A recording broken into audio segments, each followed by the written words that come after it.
Alright, what's going on, ladies and gentlemen? Welcome back to the channel.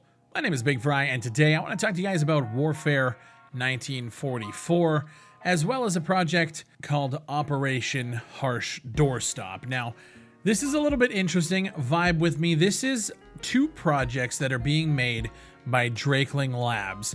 If you guys don't know who that is Blue Drake 42's, the YouTuber. Blue Drake, that's his gaming studio, where he has about 10 to 12 developers who are currently working on a number of titles. They have just come out today and have announced that they are partnering up with MicroProse for a publishing deal to allow them to create the game you were seeing on screen here called Warfare 1944. Now, just to be transparent, I've been involved kind of with this project for, I think, over a year now. Probably a little bit longer than that. They signed me on as, I guess you could say, a sort of consultant as to figuring out what this game needs to do in the future to be a great shooter, as well as the marketing and basically if they're going to Steam, what are certain things in like descriptions or keywords that because they want to be as transparent as humanly possible, and they want to make sure that they are legit when they do this. So they reached out to me. I've known Blue Drake for years, so he brought me on as kind of like I guess you could say like a marketing consultant, as well as just playtesting the game, giving them my feedback throughout the builds. And yeah, so I've been involved in a small capacity with this project, and I'm pretty happy the way that it's turning out. So let's describe what is going on. If you guys don't know who Blue Drake is, he is a maniacal, crazy person when it comes to the stuff that he's passionate about. And what he's got going on is this game, Warfare 1944. It's a World War II, and as you can tell, the art style is, you know, low poly, pixelated. When you go up and look at some of the assets close up, it looks like old school Doom kind of graphics. I actually like the way it looks because it's kind of more in a 3D space. They did a really good job at nailing this art style. But basically what they're doing is, as they're developing this game, they are creating a modding SDK framework, very similar to what OWI is doing with OWI Core. This one is actually called OHD Core. Because as they're developing this game and making this Warfare 1944 better every single build that goes out, they are also working on a framework so that they can create a free-to-play modern military shooter in the same vein as a squad, or as I guess you could say a Project Reality style game. So what's happening is, if you do choose to support Warfare 1944 through their development, you're eventually building towards two projects that are simultaneously built on the same framework that also allow free modding support 100%. So what they're doing, they're making two projects that they're passionate about, as well as giving everybody in the community the tools to create their projects that they're passionate about, which is crazy. There's a lot of moving parts. Developers don't really do that, but they've partnered with MicroProse, and from the conversations that I have had with Blue Drake, he says that these guys are fully on board to deliver these projects, and they're not really thinking about the money. Of course, as an investor, as a publisher, you do want to make a return, but at the same time, these games, while you can see them on Steam, aren't available yet on Steam. You can go to the Drakeling Labs Patreon page,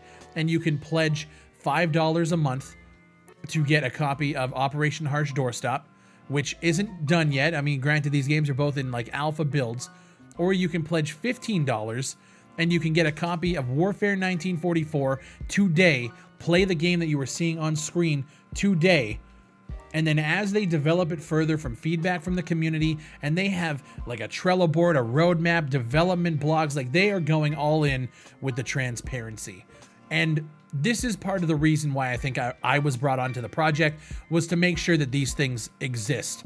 If a developer is doing some things that are a little bit unorthodox, not asking for crowdfunding from Kickstarter, they actually came up with a viable project, a viable product, and put it out there. And if you buy that and buy into that, you are just building for the future of what they're trying to build with Operation Harsh Doorstop. It's crazy, it's unorthodox, it's different, but they've partnered with, I think, one of the only publishers that would allow them to do this kind of thing. And I don't know, man, I've known Blue Drake for a long time. He's a good friend of mine.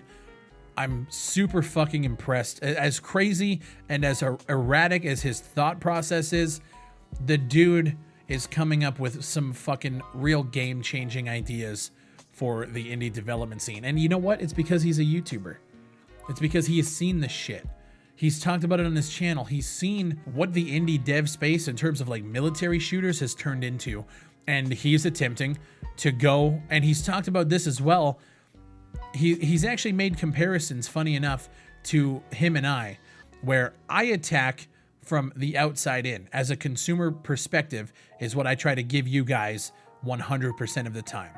I talk about it from a consumer perspective, and that's where I try to change the game. And he said, partnering up with me and being friends with me, he has realized that his path is to infiltrate it from the inside. He wants to change the way that indie devs look at video games by doing things like this that are completely community focused, not always looking at the bottom line and the bottom dollar, and hoping that they can build something that can be supported for years to come. And our combination as well, dude, his team, the greatest group of people in terms of indie devs that I think I've ever met. These guys are in there every single day, busting their ass, doing what they have to do. And for me, I know it might sound biased, but I've been a part of the behind the scenes, and I've watched this game come from essentially fucking nothing to where they are today. And I want to continue providing them with feedback. They're implementing some of the features that I personally have requested in terms of like lean and prone. They've already done like first passes on recoil, which when I came in there was nothing. And I was like, this shit needs to be like this. When we talk about the marketing, what kind of message do you want to get across? We have to be clear and concise because this is different than anything else that I have seen in the indie space. And when you go and support them on Patreon, you also get access to other games that they've worked on, including Iron Armada. They've also made a deal with the developers behind Blood Metal. I can't remember if they've bought out Blood Metal or are just working alongside them, but they have Blood Metal available for like it's all community focused and it's fucking insane. But to sum this shit up in like basic of terms, if you support Warfare 1944 today, I believe the key is $15. You go to Patreon, you join, you pay $15, you cancel your pledge. That's it. So you don't have to pay $15 a month over and over and over. You can go there, do it once, get your $15. If you do want to continue the development and support, then yeah, keep it on there. But for those who are just wanting a one-time purchase, they are recommending you do that as well. If you purchase and support Warfare 1944, as they develop that game, they're developing the framework to take the modding support and basically build another project, which is going to be rivaling games like Postscriptum and Squad, essentially. And that's fucking crazy. It's insane, but I'm super impressed. This is what I want to do one day. Watching all of this come together and watching these guys come together to create something this like big picture. This is where I want to be in this space. So I'm getting a lot of ideas watching Blue Drake and watching how they work and how they organize things. I'm fucking sitting here taking notes because I think one day this is going to be me.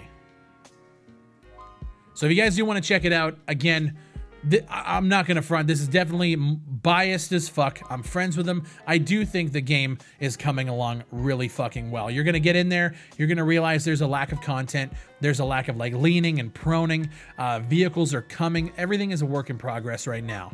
So I'm not going to lie. This is from a biased perspective. I'll tell you that right now because I respect what they're doing. But I do think the project that they have built right now, day one, is more complete feature-wise than a lot of early access games that I've covered on the channel. So the link is down below, man. Blue Drake, congratulations, dude. This is fucking huge. I know you've been put, a lot of pressure and a lot of stress has been on you and your life lately to get this shit out the door and get it going. But I think it's going to pay off, dude. And I'm definitely going to be watching, obviously helping. But from the consumer perspective that I try to give all of my videos, man, this is pretty fucking cool. So just a big congratulations to you and the team, dude. It's a huge day for you. I'm proud. And I hope my people kind of go, even if you check it out, I'm not even telling you to support it. Go check out what they're doing. For indie developers who are looking at how to come out on the right foot with a Trello that everybody can look at for like a roadmap, then an actual fucking roadmap, trailers, a viable product that people can play right now, take notes. People like Deadside, who we've been waiting over 3-4 weeks for a roadmap, let's get it going. This is the stuff that you need day one. This right here, not necessarily building the mod framework and doing all that, but the way that they came out with the Trello board, the roadmap, all of the transparency. They did a live stream where they brought in the publishers to have a conversation. All of that is blueprint number one for indie devs. And like I said, I think that is the reason why I was brought into this project in the first place. Oh yeah, and for my ride or dies that watched the whole video, there's a bunch of keys that are hidden throughout. I think there's 10 total. I wasn't going to say anything in the beginning. This is for y'all who watched through to the end. Appreciate ya. Thank you for everything. Leave a like on the video if you enjoyed it, and consider subscribing. My name is Big Fry, and I'll see you on the next one.